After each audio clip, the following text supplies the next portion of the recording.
The State Council Information Office of China issued a white paper, The Facts and China's Position on China-US Trade Friction, on September 24th, and held a press conference on the white paper the next day.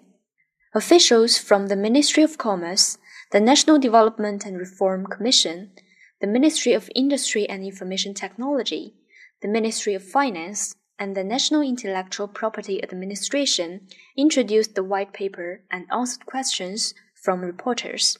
Fu Ziying, China International Trade Representative and Vice Commerce Minister, said that China-US economic and trade cooperation is the natural outcome of the complementarity between Chinese and American industries and the inevitable choice of the international division of labor.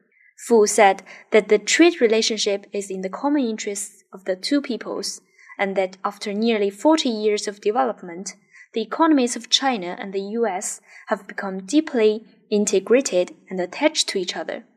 The common interests of China and the US are far greater than their differences. The trend of economic globalization is unalterable, and the trend of China-US economic cooperation is irreversible, Fu said.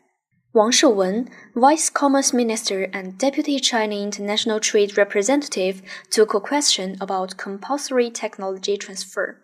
He said that in all Chinese laws, regulations, and policy documents, foreign enterprises are not forced to transfer any of their technology to Chinese companies.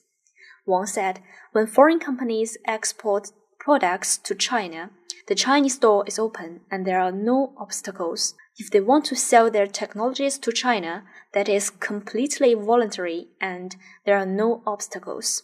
Lian Weiliang, deputy head of the National Development and Reform Commission, said that though the China-US trade conflicts will undoubtedly impact the Chinese economy, the risks are generally controllable and the Chinese economy has the ability to hedge against the impact through boosting domestic demand. Luo Wen, Vice Minister of the Ministry of Industry and Information Technology, said that the additional U.S. tariffs on Chinese goods will cause great harm to and exert negative influences on the global industrial chain. He said that the tariffs will break the connection between the industries of different countries, break international economic and trade rules, and reduce the efficiency of global economic operations. Vice Finance Minister Zhou Jiayi said that China formulates the policies of subsidies in conformity with the stipulations of the World Trade Organization.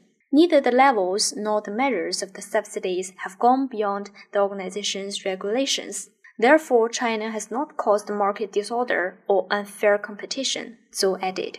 He Hua, deputy head of the National Intellectual Property Administration, said that the recent accusations by the U.S. administration about IPR protection are totally unfounded and untenable.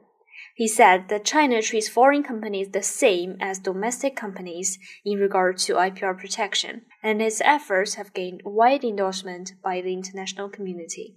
Guo Weiming, Vice Minister and spokesperson of the State Council Information Office, chaired Tuesday's press conference and introduced the main contents of the white paper. He said that in a world of increasing uncertainty, instability, and insecurity, China will unswervingly safeguard the multilateral trading system, press forward with the reform of global governance, promote world peace, contribute to global development, uphold the international order, and build a community with a shared future for mankind.